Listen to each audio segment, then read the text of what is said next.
Alright, it's Talking Reds, Gareth Roberts, Neil Atkinson with me today. Craig Hannon has finished for Christmas and decided to have a day off, so, you know, fair play to him. Like. It's Arsenal tonight then, and we're currently here in a sunny and misty Liverpool, but Neil will soon be jumping a train, won't you, mate, heading for London, and looking forward to the game. I'm really looking forward to it, to be honest. I had a great time at the Emirates last year. The 4-3 helped. I felt like I played. The seats in the Emirates, there's so much room, and I was almost pacing back and forth in a really weird way and bouncing up and down all the way through because it was so tense. But you know, you come out of that and you just feel great for it, and I think it's going to be a really good game tonight. I think it could be a bit tighter than people expect, and it might not be as many goals as people are saying. It wouldn't surprise me if both sides are a bit cagey one way or another, and because they'll both be looking to break on each other a little bit. I think Arsenal's game against Tottenham this season's the marker for me. They won that 2-0. And they were good, but what they didn't do was engage that much, and they looked to spring at certain times. And I reckon if you're Wenger and you've done that for the North London derby, you can definitely do it tonight. So I think it's going to be a really good encounter, but it's going to be a tight one. If we win, I just think it puts us in such a good position with the rest of the Christmas fixtures, with the way Arsenal's Christmas fixtures go. Their fourth game, I mentioned it on Friday's show, their fourth game in this run is Chelsea at home. Their second game is Palace away. For them, they've got 2 away games in the middle of this, and they're tough games, and there's a real opportunity for us to create a bit of a gap, I think, on Arsenal and possibly Tottenham. But it's all contingent on winning tonight. Win tonight, and you know the top 4 picture will almost certainly look pretty rosy for Liverpool at the end of these Christmas games.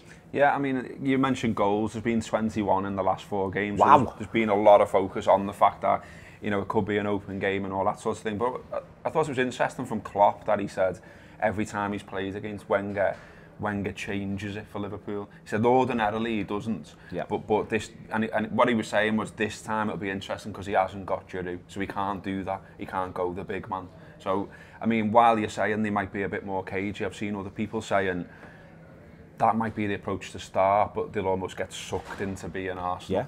No, I think you could be right about that, and I think it's so hard for them because it's been hard for Arsenal against this Liverpool side because I think Wenger very much, his outlook is, my players are great and I back my players, and I think that's a really healthy position for a manager to be in, unlike, say, you know, Mourinho's outlook in these games, you know, when he goes at home against Man City, and for whatever reason his outlook is, I don't back my players, I think your players are better, and this is how we have to win, through being clever, through being cautious, through little bits like that. And I think that, listen, I just think as a manager, you just want to have a consistent voice. And I think that you know, your players want to be able to go, well, this is what this fella says, and this is what he says 99% of the time. And I think for Mourinho, he says, you know, tactics, brain, caution. But I think Wenger's has been in this weird position for years where he clearly wants to manage you. Think about the great Arsenal sides. They play and they conduct themselves like, we're great, we're better than you, we're stronger than you, we're quicker than you, we're just terrific. And you see Arsenal, they're really good against the sides in the bottom half, have been the last couple of seasons, because they adopt that attitude. And I think what Wenger's found hard when he's been coming up against Liverpool, maybe his players have, is,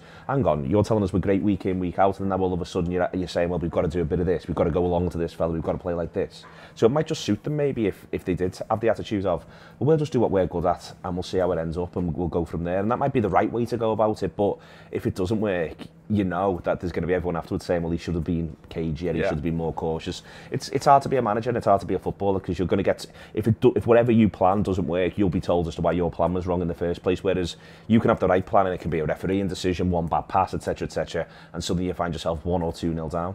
I mean, it is a top 4 6-pointer, if you like. Huge. And you know, Liverpool, there's been lots of talk this week about their recovery since the Spurs game, about how they've defended a lot better.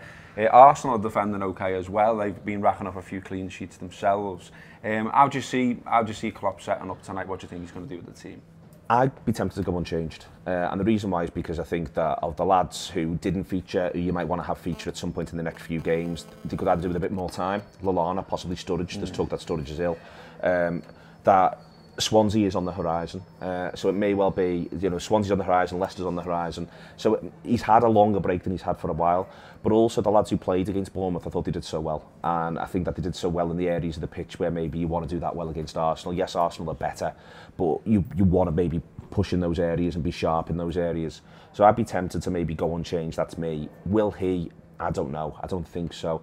I think he might be tempted to go with a pretty robust midfield three. He might look at the game where we win 4-0. Henderson, Chan and Wijnaldum are all playing in that game in the midfield, and he might do that and then pick three of his top four. I think he will only pick three of his top four. I don't know which one misses out.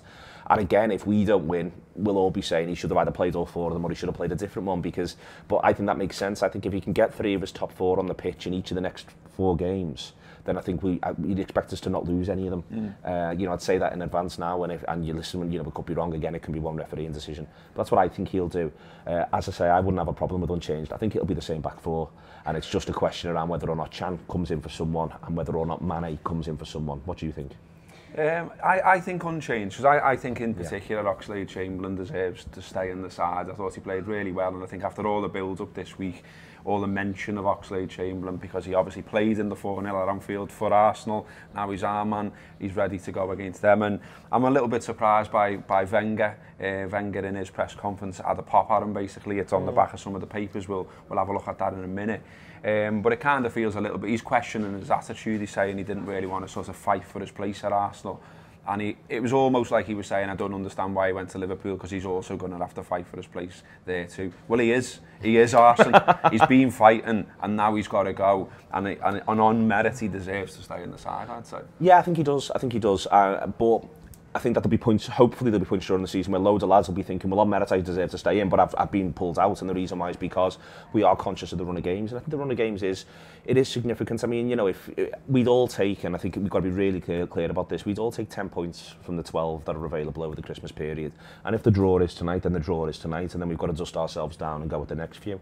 So yeah, I think it's difficult. I think it's easy. It's going to be all the way through. It's going to be easy to second guess. But there's a fella whose job it is, or a team of people whose job it is, to work out what the best approach is game by game.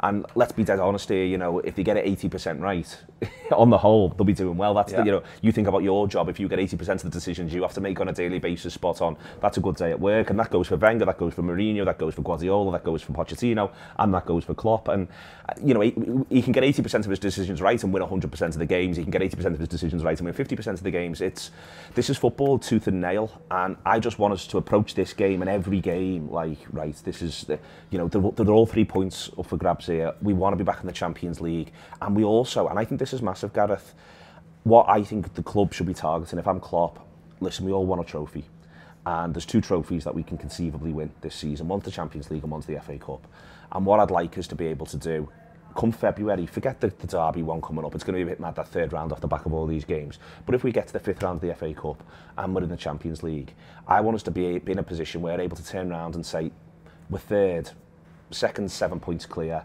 possibly. 5th place is 8 points behind. Let's rest people in a league game to have everyone free for the cup game, whether that's the Champions League or the FA Cup. Yeah. And I think that you do that now. Take the pressure off. You do that now. That's where you take the pressure off. Now and in January and it's classic Ferguson. You have a great Christmas, you have a really strong January, and then you see where you are, and then you can make some decisions. And I think that'd be great for us if we can get ourselves into that position. I just think that's how you win a trophy this season. That's how you do it now. You're not going to win the league. The way you do it now is being able to sacrifice league games, because we know how important it is for the club, not just financially, but for us as supporters, to be able to stick our chests out and be in the Champions League again and have that journey continue for us. We need that. That's so important. But being able to have a proper tilt at a trophy where you're able to say, listen, we're going to rest people for this league game, still maybe win it, but that's because we're having all of our big hitters play this one. That'd be great. Well, meanwhile, while we're upbeat and we're looking forward to tonight's game and we're talking about the Reds maybe winning trophies and stuff, Mourinho's crying it in. I mean, look, when Liverpool put that statement out in the summer, basically saying sorry to Southampton and all that, and sorry we tried to buy your player and all that, I was cringing at that. I just thought, this is terrible that we've got to put a statement on our website crying.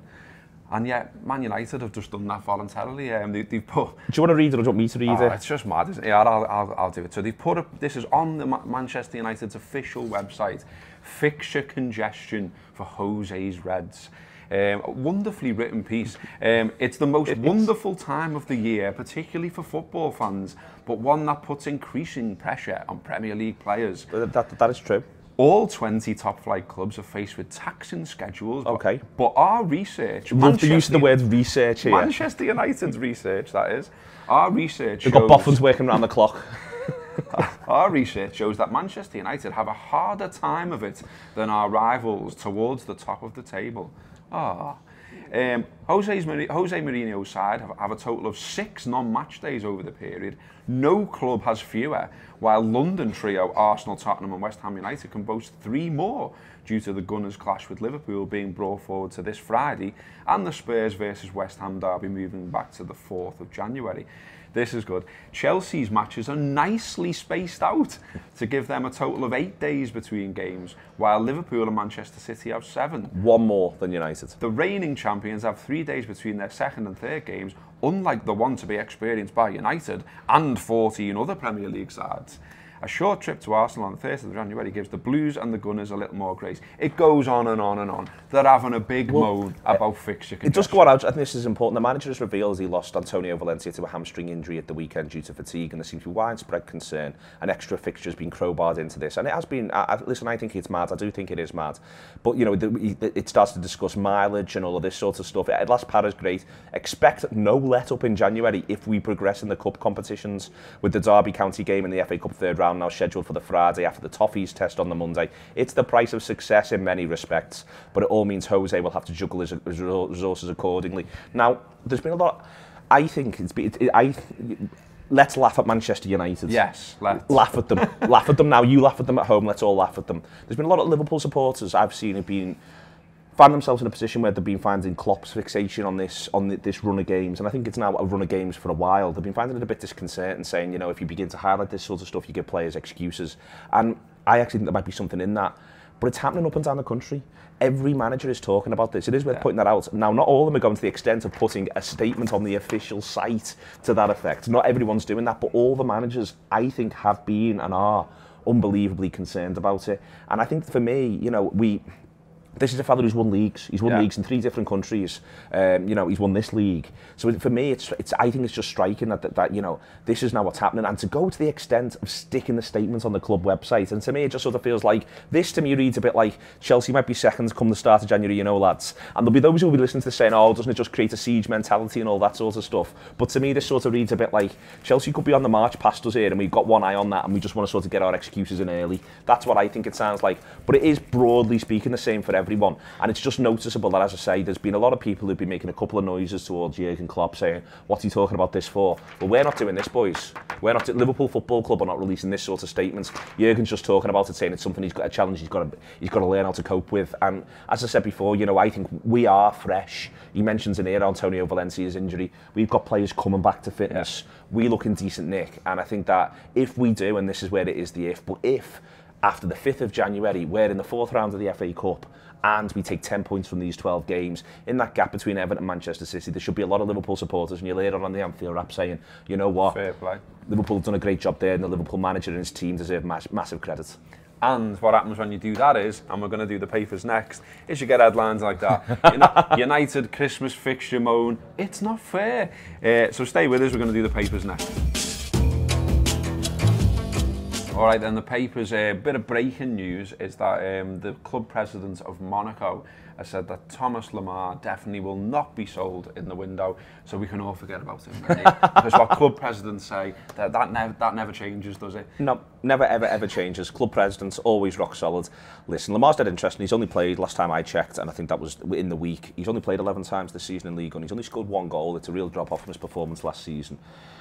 Listen, young players' development's never linear. You know, they're not always going to improve and improve and improve. And you've also got to wonder about whether or not there is something in it having his head turned, but also something where Monaco last season were this juggernaut to a certain extent. They were all feeling great about it. The players where they had Mbappe there, it was all flying for them. And, you know, it might just be that he's fallen off a bit of a cliff in his own sharpness. The point about this, though, is if you are Monaco at the minute, there is an offer that can tempt you for someone like Lemar, because you know, if you're the coach, you're able to turn around to the gaffer, to the president, and say, well, you know what, if they'll give us 65 million quid for him, so far this season he's contributed 1 goal and only made 11 appearances for us. Well, what exactly am I losing? Can I get a replacement player? Have you got someone lined up? Right, let's go and see what we can do. Essentially had his head turned, hasn't he, by the interest. I think what's interesting on Lemar as well, just briefly, is that there's a piece today in the Times, and it's Ryan Giggs, and he's having a bit of a pop at how United's been run over the last few years, particularly in terms of selling players that he thought they shouldn't have sold, Welbeck among them, and buying players they shouldn't have bought, players that he didn't deem to be United players, basically. And it's something that we used to talk about, you know, something that he is a Liverpool player, a certain type of player. Maybe that did get a bit lost as well. But what was interesting was that he was talking about Mbappe, actually, saying about they looked at him years ago, and he said an old United would have moved and just bought him and got it sorted, and new United, if you like, went, I don't know, and waited for him to become really, really, really good, and then were almost priced out of the conversation. So I think with Lemar, it's interesting because I see lots of Reds who go, well, why would we buy another fella who's an attacker?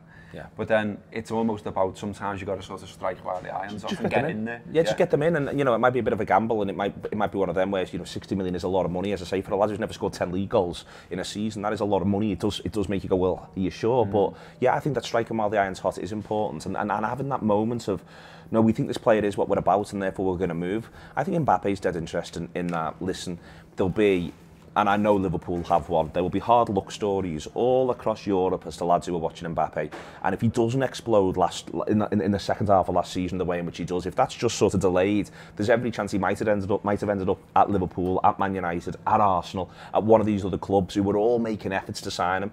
And this is one of those things, for me, the Mbappe story tells us the story of the modern day transfer. If you take us back 12 months and Paul Joyce, Mel Reddy, Glenn Price, James Pearce asked the right questions to the right person at the right time, they would all be told, yeah, Liverpool have got a real interest in Mbappe. They would have been told that. And now, if they'd have printed that, and some of them did print stuff around it, you then look a bit daft because you go, well, we never had any chance of getting him. But Liverpool did, Man United clearly did, Arsenal did. They were all working dead hard to sign Mbappe around this time 12 months ago, and possibly even 2 years ago. And as I say, sometimes what a player does just sort of throws it out of your control, if what that means is that Real Madrid and Paris Saint-Germain are able to come in and completely blow everybody out of the water. I think it's really, really interesting on the whole. Yeah, definitely. Elsewhere then in the papers, we touched on this, but it's made big headlines. Wenger having a go at Oxlade-Chamberlain, question his character. You can't be a big player, sit in your rocking chair and say, I do not want to fight. I love the rocking chair. What he's questioning there, Wenger, is whether Oxlade-Chamberlain did fight for his place at Arsenal. And then he also sort of goes on to say, you know, he doesn't get it because, you know, he's going to have to fight for his place at Liverpool. But as we just said before, he is doing that. Another one in the papers, in the news section of the papers, absolutely love this one. Made up with it. Going to keep talking while I find it. Come on, where are you? It's in here somewhere. Horror at the tills. We'll just, here he is. So there's still horror overlooked again. There's a terrible headline.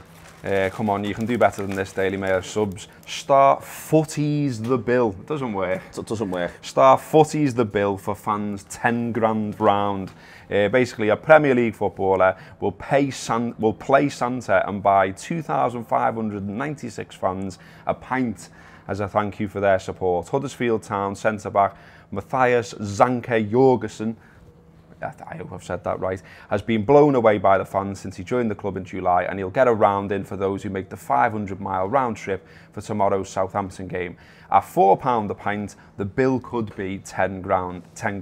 In a Twitter post, it said, Zanke Claus is coming to town. And the Danish international said, your support this year has been truly amazing, so I thought up something special for those travelling to Southampton. Hope you like the gift. Zanke Claus. The fans will be handed a token to get a drink at the next home game on Boxing Day. Fans are thrilled. Steve Allen tweeted, a great gesture. It is a great gesture, isn't it? It's lovely. Zanke Paws. There's a better headline. Zanke Paws. It is lovely. It's just a really interesting thing as to how footballers can actually just do quite nice things, and they can obviously afford to do it. You know, I don't know how much that Matthias is on a week. I'm sure he's on a decent enough wage, and you know, but it does actually show that little things like that do go a long way, and I think that that's something which I think gets. I sometimes think football clubs and footballers, but football clubs, Gareth, they think, and it's relevant to the ticketing conversation that's going on at the minute.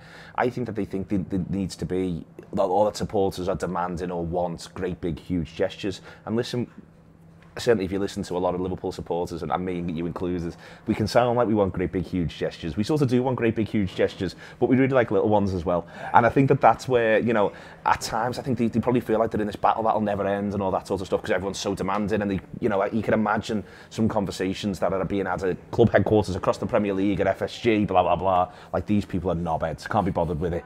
Whereas everyone's made up with that. If that was happening at Anfield, everyone would be made up. Brilliant. Everyone is, and it's something that's dead simple, dead straightforward, and you just sort of think this is just, everyone just wants to think that people are broadly speaking sound, even if we don't always agree. No, exactly. I mean, I think Henderson made a nice gesture where he gave a shirt recently to the food fans supporting food banks, and you know, that shirt will be raffled off or whatever, will raise some money. And yet, what I found mad about that, I'm mad with this because I've seen similar comments, is when footballers try and do something nice, you mentioned it there briefly, Neil, is they'll go, or some people will go, oh, well, they can afford it. Yeah. But, you know, it's still nice, though, regardless of whether they can afford it or not. And I don't get why we have to be cynical about it just because they're making a lot of money playing football. Lovren's made a donation this week. Did you see Lovren's done it? I think it's 30 or 60 grand or something. I can't even specifically remember what, because I just remember reading the pliers and becoming really dispirited. Yeah, we donate £100,000 a week to him. No, we don't. We pay him, mate, for a wage, for a service, blah, blah, blah. And that's the way in which that works. It's ridiculous. And then it becomes, oh, well, you know, he's overpaid and he's got this money. Yeah. And you're thinking, well... It's just a nice thing. Yeah, at what point does this ever get to work? Then why can't we just go, you know what, that sounds... We don't need to be cynical about everything. And as Half Man, Half Biscuit say, it's cliched to be cynical at Christmas.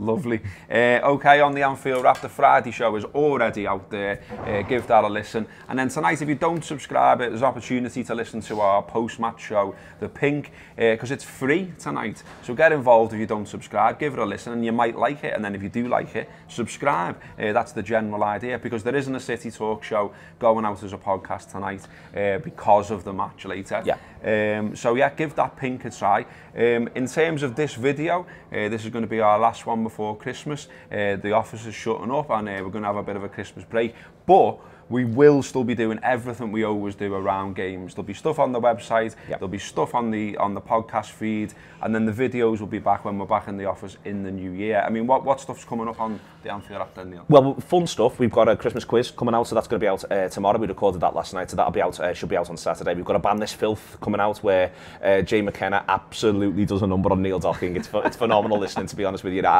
Most of the don't complain and say I couldn't hear the sound properly because Neil kept laughing. I kept moving away from the microphone because of how much I was laughing at them. I kept like, you hear me sort of go back in the background. It was great. There's what we call history coming. But as Gareth says, there's all the stuff around the game. So it's the post-match shows. The previews will be there. There'll be a Friday show. Listen, I'll be dead honest. We're not previewing Swansea. I'll be dead honest with you, because when would we do it? Christmas Eve or Christmas Day? You don't want it. We don't want it. But every other game, we are going to try and keep that sort of turnaround where there will be pre-match stuff. There'll be Friday shows looking ahead to the games, the fixtures that are coming, and there will be reviews. Again, we're grouping Leicester and Burnley together as to how the manager deals with both, because, you know, we can only do so much in there. There is a one-day break, as Jose himself would admit. You know what I mean? There's only so much you can do. But yeah, it's all going to be thick and fast. It's going to be constant. There's 2 shows a day apart from on Christmas Eve and Boxing Day. So, you know, sorry, Christmas Eve and Christmas Day. It's all going to be coming for you. So really just relax and enjoy it. And thank you for those of you who do subscribe. Those of you who don't, listen to the post-match show tonight and then have a think about it. We're here doing this £5 a month, and we really do want as many people as possible to feel like they're involved in it, because we do hope even if you're just watching the videos, you do feel like it is a bit of a community thing, because it is, as far as we're concerned. Yeah, definitely. Just a big thanks to everyone who's supported us in every way in this year. Like Neil says, if you subscribe, brilliant. But even if you just listen to the free shows, if you watch our videos, if you're following us on social media or whatever, without your support, we wouldn't be doing it. It's brilliant that you do support us. We do read all the comments that you put on, you know, the videos and on our subscribers group. We read everything that's tweeted to us and on Facebook, and we appreciate that feedback and we try and react to it. So we hope what we produce has been good for you this year. We intend to make it even better in the new year. Have a brilliant Christmas, enjoy yourself, and hopefully the Reds can make us very, very happy. That has been Talking Reds.